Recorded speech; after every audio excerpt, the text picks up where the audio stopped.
We are now up to part 5 of our story of Disney artist Herb Ryman. Ryman would have a transformative effect on many key Disney projects, particularly the parks.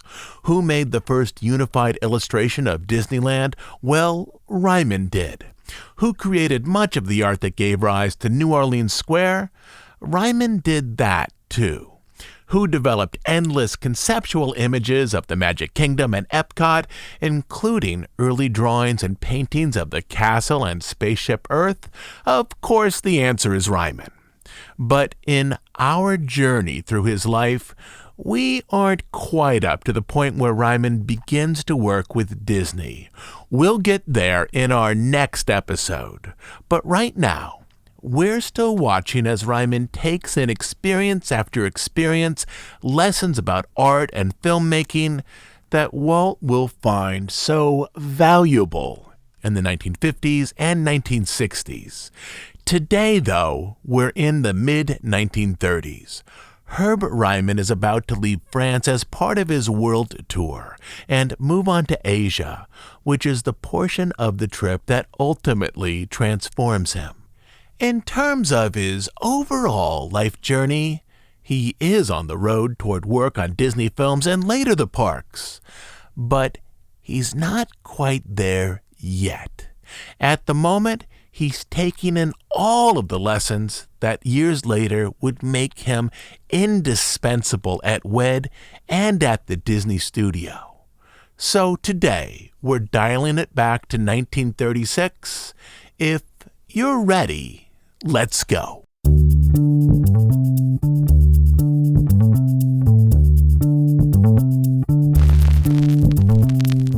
Halfway through 1936, Herb Ryman left France by way of Marseille, where he boarded the Hakone Maru, a mid-sized transport ship capable of carrying around 300 passengers. In the mid-1930s, this ship carried people from Europe to Asia, including Singapore, which was Ryman's destination. By this point in his journey, he was moving more deeply into his art. In terms of actual geography, he was also moving into a region on the verge of war, though Herbie didn't fully understand the current political dangers. For him, the Far East was still a visual extension of the Good Earth, with its story focused on the after effects of the 1911 Chinese Revolution. For him, China, like other Asian countries, was a place of personal rather than political struggle, a land filled with an environment that gave rise to stories about family. In reality, though, China was moving toward another war, though Ryman was largely unaware of rising conflicts in the region. His ship landed in Singapore, where he spent a few days at the Adelphi Hotel, another elegant establishment arranged for Western tourists. Initially, he was scheduled to take a steamer up to Thailand, but due to a scheduling problem, he was forced to take the train from Singapore up to Bangkok, where his cousin lived. It was this part of his travels that initiated his journey into the exotic, a landscape that was beyond anything he'd experienced in the Western world, in Europe or America. He traveled up through Kuala Lumpur, then the Malay Peninsula, where the railroad tracks were surrounded thickly by trees and animals. To his mother he explained, "Train windows had bars and netting to prevent insects and snakes from striking through, and monkeys were numerous." Once in Thailand, he stayed with his cousin Halvern, an American vice consul, in housing arranged by the consulate, which not only preserved his remaining funds, but elevated his status. His cousin had worked as a vice consul in Thailand for 4 years, and before that he had worked with the consulates in Japan and China, through which he had developed connections throughout the region. With tours arranged through his cousin, Ryman investigated temples and ruins. He explored a nearby jungle. "You would not like the cobras here," he wrote his mother. "The jungle is full of them." He studied primitive paintings left on the walls of ancient ruins, depicting the way people thousands of years ago had lived. He noted religious drawings in the temple, including the serene face of Shiva, the great god, and the seven-headed serpent Naga. Through consulate parties and gatherings, he met influential Americans living in or near Bangkok. Among them was Margaret Landon, a Presbyterian missionary from Evanston, Illinois. only 200 miles from Herbie's hometown of Decatur. She'd been living in Thailand for a decade with her husband, also a missionary, though more recently she looked beyond her religious work to something that might hold artistic value. Using two relatively unknown memoirs for inspiration, she was creating a novel about a British widow employed by the king to teach him both English and British social customs. Ryman explained that he too was trying to find inspiration in the East for his own art, hoping to move beyond all of the reference photos and paintings he'd used in the MGM art room to find something that held greater authenticity. For a while, he and Landon developed a friendship focused on their pursuits. Ryman showed her his paintings, and Landon explained the novel she wanted to write, going so far as to discuss the source material for her story. "She got me to read the diaries of Anna Leon Owens," Ryman said, the governess employed by the King of Siam to instruct his family. Ryman wasn't very interested in them, and saw the diaries as tedious and long-winded, filled with lengthy and somewhat self-indulgent descriptions of Thailand, but still he was curious how a novelist took stories from the real world and turned them into art, similar to how an illustrator or watercolorist took a vision of the real world and turned them into a drawing or painting. Again, Ryman was celebrated as a leading artist of Hollywood, a person who had contributed to films that were shown all over Bangkok. Once more, Ryman was asked if he knew Walt Disney, as though Walt with his 6-minute cartoons was somehow equal to Irving Thalberg or Louis B. Mayer. Again, Ryman claimed that he did, as this was easier than explaining the truth, that Hollywood wasn't so much a single enterprise focused in a small town, but rather a handful of idiosyncratic studios spread out over a large city. During these days, Ryman's imagination began to open in new ways. Not only did he see the world with fresh eyes, which brought new depth to his sketches and watercolors, but he began to imagine a new life for himself. He wondered if he might continue to travel and live abroad for years, like the French painter Paul Gauguin or British novelist Somerset Maugham. He wanted to explore other parts of the world. In a letter written that summer, he explained to his mother that before returning home, he planned to travel to the Philippines and Australia. In the end, he would visit neither of these places. But his dreams here revealed how deeply, now that he'd left Europe, his imagination was beginning to engage a world that was unfamiliar to him.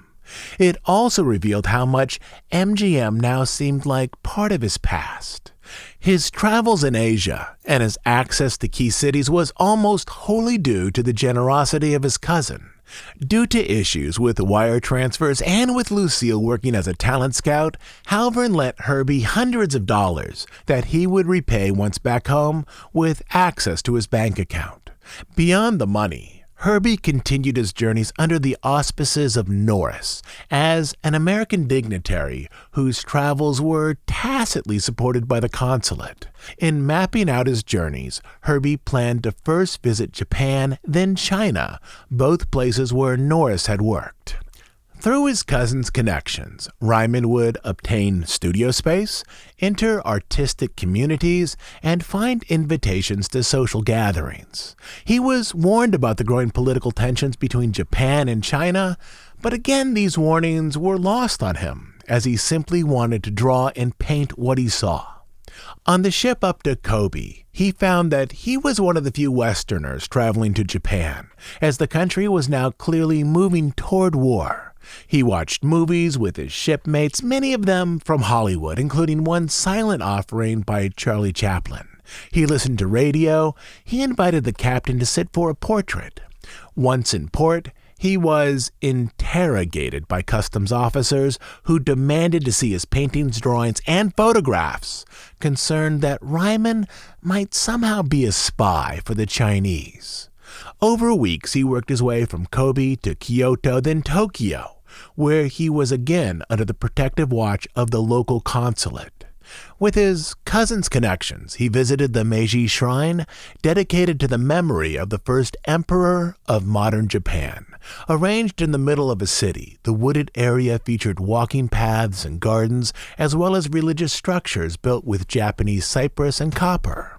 After touring the grounds, he was afforded tea with the shrine's curator, again out of respect to the consulate.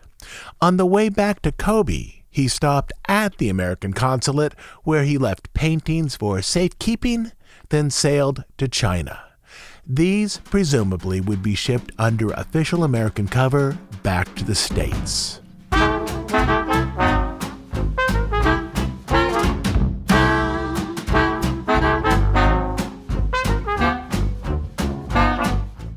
In China, he made his way east by train and then by rickshaw to the embassy district of Peking. There he stayed in the Grand Hotel, another upscale establishment usually reserved for the wealthy, dignitaries, and celebrities. Built 2 decades earlier by the French, the hotel resembled Western structures Ryman had seen in France and England. Around the hotel itself were other buildings influenced by the architectural styles of faraway lands, including the United States. Just as at MGM, he could walk down a nearby street where buildings resembled exotic locations from around the world. He could also walk from his hotel out to the Forbidden City or the quarter where foreign governments had set up offices. By this point, at least in his mind, he was able to distance himself somewhat from his identity as an American tourist. He had been gone for nearly 10 months. He was at a point in his journey where he was not only ready, but with the help of Norris's friends, able to engage his work at a deeper level, as a painter now immersed in the social tones of a foreign country. In China, he communed with the geography and the culture. I began to realize this is real, he said. You're here. You don't have to take a photograph. You can touch these ruins. You can feel the Great Wall. The Great Wall in the National Geographic was only taken from one particular point. You can feel all of it. You're here. Then I began to realize little by little that nature is the place where we have to go. It is the reality of the earth, the reality of the sky, the reality of the privilege of feeling the leaves of the trees, seeing the roses bloom. He was offered a room at the Chinese language school in Peking, part of a local university, where he set up an art studio. I was given the key to a room which had the north light, and it was to be used as my studio. The school was overseen by Jesuits who allowed Ryman to come and go as he liked. He was invited to consulate dinners with Americans who studied Chinese culture, such as Owen Lattimore and Edgar Snow, who visited small villages and met with political leaders.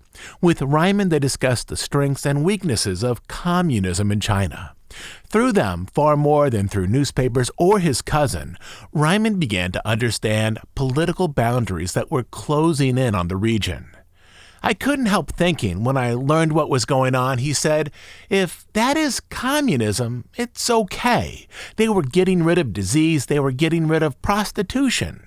At that time, they were starting to get rid of the insects. They had a plan, and they had a plan, a long-range plan for each peasant to be able to own his own land and to be able to harvest his own things, and no longer was this going to be a slave state. His political understanding of China was developed through conversations, a second-hand philosophy largely gleaned from people who held political agendas, though even during the latter months of 1936, he did not understand how quickly war might move into the region. Outside of his work on the good earth, he understood little of China's recent history, such as the Long March that brought Mao Zedong to power. I knew nothing of the politics, about the corruption of the Chinese political system. But as he learned more about the region, from its political and economic structures to its customs and art, Ryman was lowered down into a place where his soul could see the world around him with fresh eyes, to a place where art was alive. This was what art school had inspired him to do, to produce drawings and paintings that not only represented the world, but also conveyed its meaning. For the first time in years here in China, he struggled to understand cities around him so that he could develop a sketch or a painting that conveyed the underlying meaning of this place. In this, he was not merely creating art that authentically represented the visual nature of China. He was creating art that conveyed the underlying essence of its community, a sense of struggle, fear, and hope that permeated the region. He made day trips to the Gobi Desert, about 50 miles from his hotel, and other areas of interest. In a letter to his mother, he wrote, "This is a fine place to work, and I must make the most of it." Early in his travels, he'd spent only a few weeks in each country. His two longest residencies were in London and Paris, each for about a month. Though he planned on traveling beyond Peking, once he was there, he stayed.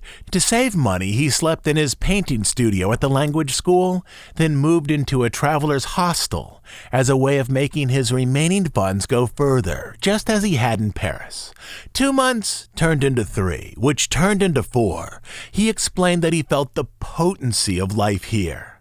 Above all other places, the weight of the centuries, he wrote, the silent drama, the colorful pageantry of the capital of Asia.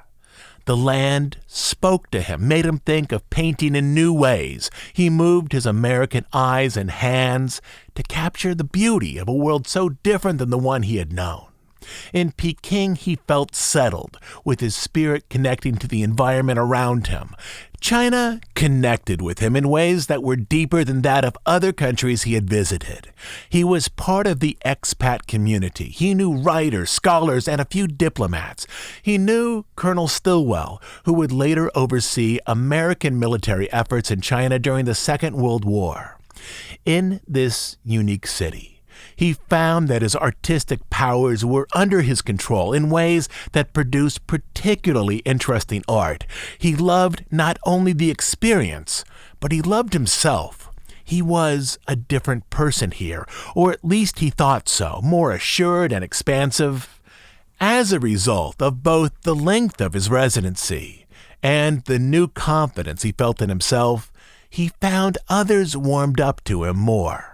For a time, he fell in love with Ruth Hill, a woman who taught library science. It was the first time he had fallen in love in years. Though the affair was short, the memory stayed with him, a face he would conjure late at night for years. This sense of love, of being an artist focused on great works, of finding someone who understood his ambitions, was, for him, somehow tied to Peking.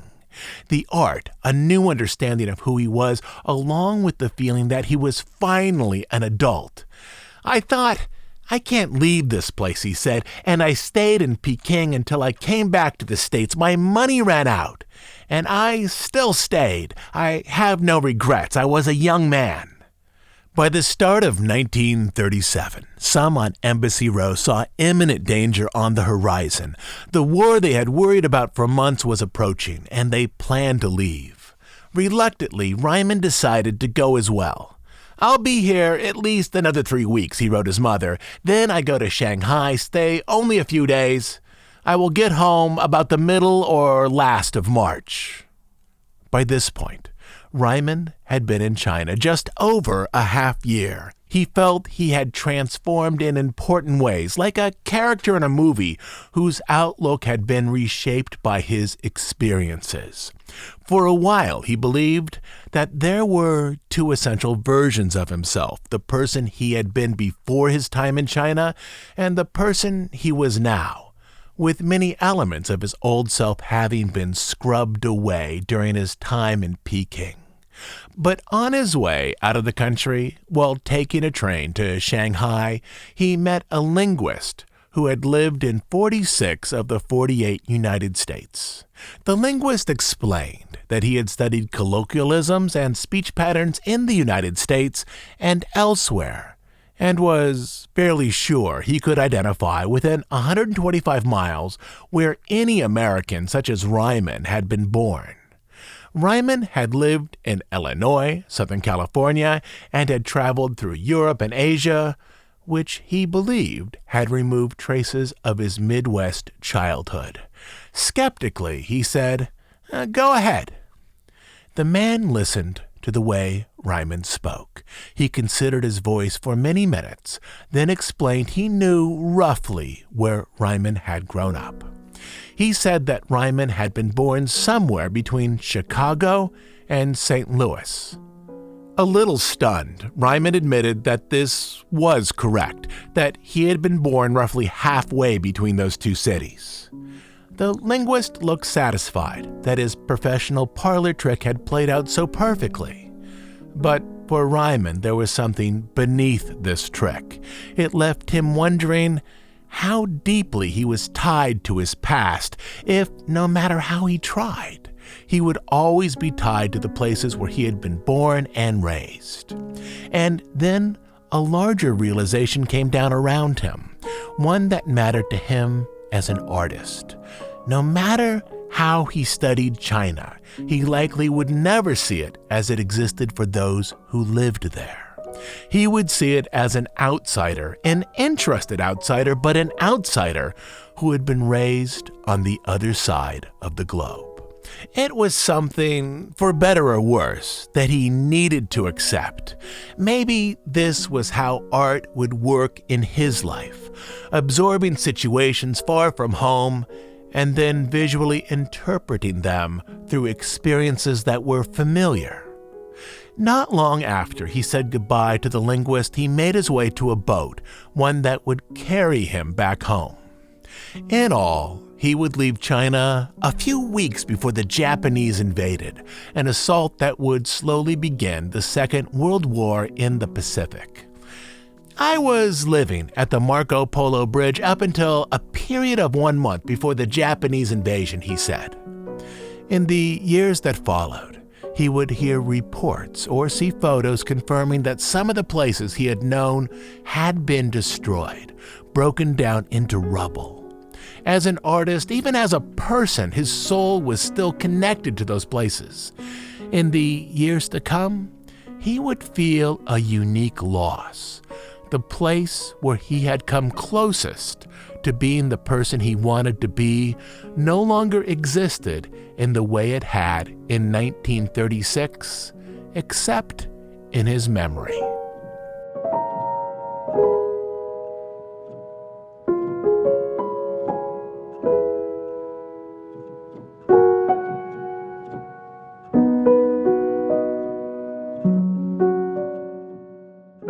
He returned to California with hundreds of drawings and paintings, along with endless photos to further his work. Initially, he spent time with his sister and her new husband, but then he returned to MGM primarily to maintain connections with his old friends. He walked through the art department, talking with architects, model builders, and matte painters. The atmosphere around the shop was different now. During Ryman's absence, Irving Thalberg, who once promoted lavish art design, had died, the result of long-term health problems exacerbated by pneumonia. In his absence, the art department had lost one of its biggest supporters, though MGM as a studio was still moving forward with lavish, big-budget pictures. After making the rounds, Ryman explained that he was going to spend some time on the East Coast with the hope of exhibiting his drawings and watercolors in New York. He also wanted to explore new work possibilities, such as illustration assignments for magazines that would allow him more time to focus on his own art. But then Fred Hope, one of the art directors Ryman had known for years, approached him with an opportunity to work with producer David O. Selznick on a film that was sure to create waves, a screen adaptation of the best-selling novel Gone with the Wind. By this time, Selznick had broken away from MGM and had started an independent production company, through which he hoped to create big-budget productions that rivaled or exceeded those from other studios. But as the sweeping historical scope of Gone with the Wind was so large, he was willing to partner with MGM to produce and distribute it. Specifically, Selznick was concerned that with millions of copies in print, Americans wouldn't support the film unless it matched the visual grandeur of the novel. Selznick was presently focused on distilling the 1,000-page novel down to a manageable 3-hour script, while his art directors, such as Fred Hope, were assembling a team of sketch and story artists who knew how to work deeply with research materials to create a believable period drama. Hope asked if Ryman had heard of the book. Ryman had read it. It was one of many books he had read while on a ship or visiting countries overseas where few people spoke English. "I want you to be my art director and my production designer," Hope said. The offer caught Ryman by surprise, as he too suspected that the film had the potential to perform very well in theaters. The production budget, with MGM co-producing, was rumored to be above $3 million. But then Ryman reminded himself that this was not the life he wanted, not the life he had dreamed of back in art school, nor while in China. "Well, Fred," he said, "I'm on my way to New York. I'm having an exhibit. This is all I've ever dreamed about." "How long will you be in New York?" "I don't know," Ryman said. "Well," Hope continued, "I'll hold the job open for 3 months, and beyond that I can't hold it open. If you get back here within 3 months, you will have the opportunity of a lifetime." Hope put his hand on Ryman's shoulder. "I want you to take the script with you, and I want you to read it." "Who's going to play the part of the girl?" Ryman asked. The part of the girl, Scarlett O'Hara, was presently the subject of a nationwide talent search to which any actress with film experience could apply. "We don't know yet," Hope said, "but Clark Gable is going to be Rhett Butler."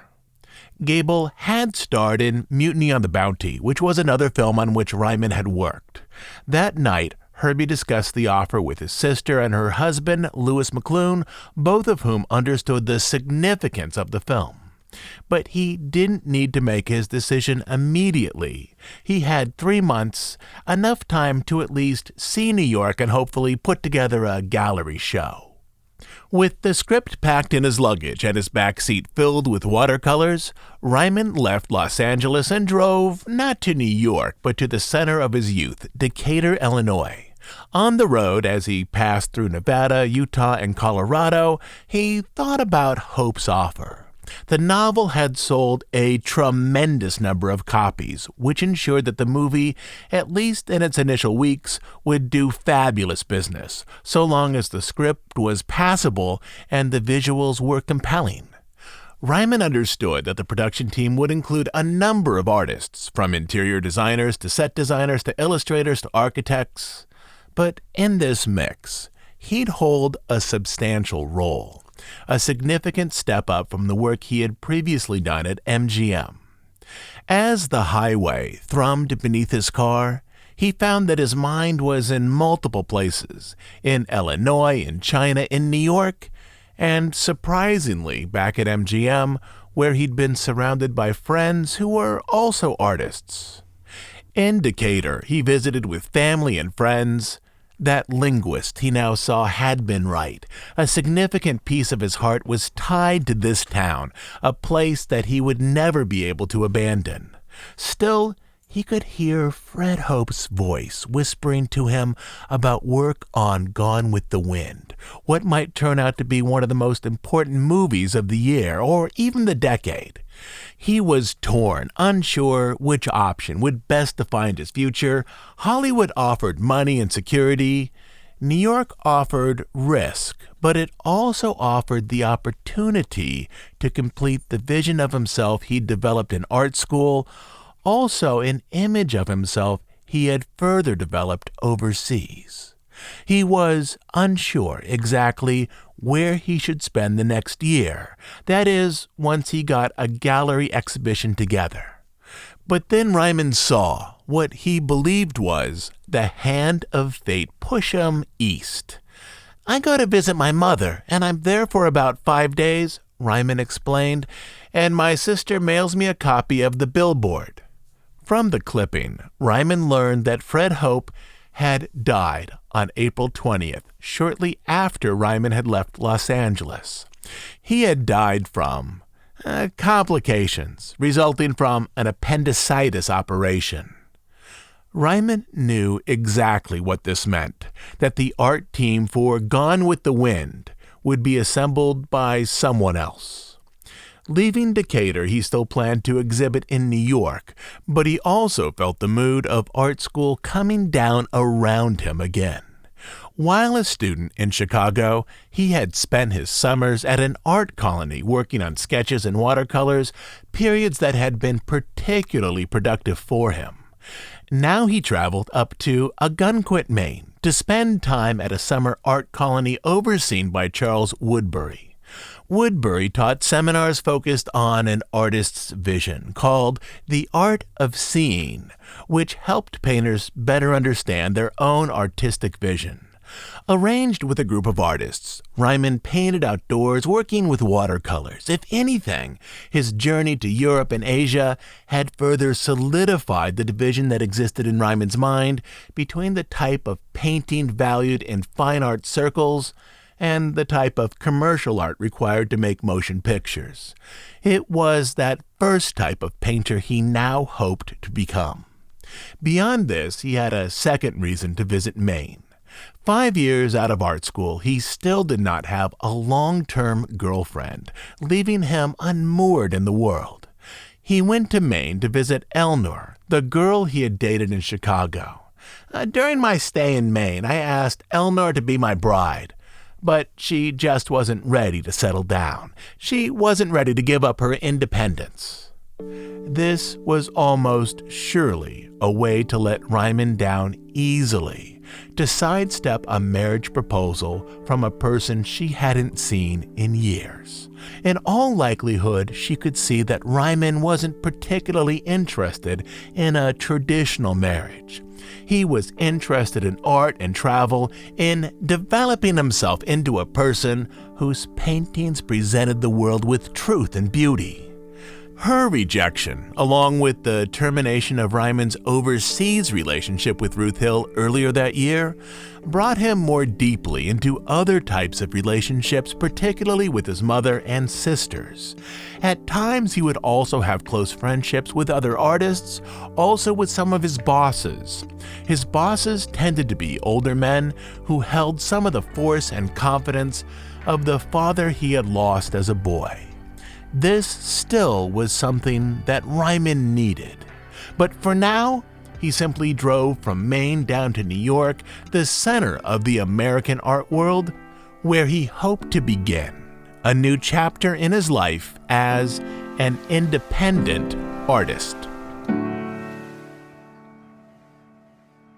If you're listening to these episodes as they're released, we're now moving deep into the holiday season. In the middle of this week, I'll post up another seasonal story, and then next Sunday, I'll be back to continue our story of Herb Ryman, a key artist who helped define the look of Disney films and the Disney parks in the 1940s, 50s, 60s, and far beyond. As you know, we're an ad-free, listener-supported podcast. We do just two things: deep dives on stories related to the history of the Disney studio and parks, and news and analysis of current events as they relate to the Disney company. We are funded entirely by listener contributions. You can support our efforts here by becoming a monthly subscriber over on Bandcamp. On Bandcamp, you'll find hundreds of episodes not available anywhere else. But the best reason to join is to support the work we do here. You can become a monthly subscriber at dhipodcast.bandcamp.com. I'll also leave a link down in the show notes. I hope the holidays are good to you this year. And until next time, this is Todd James Pierce.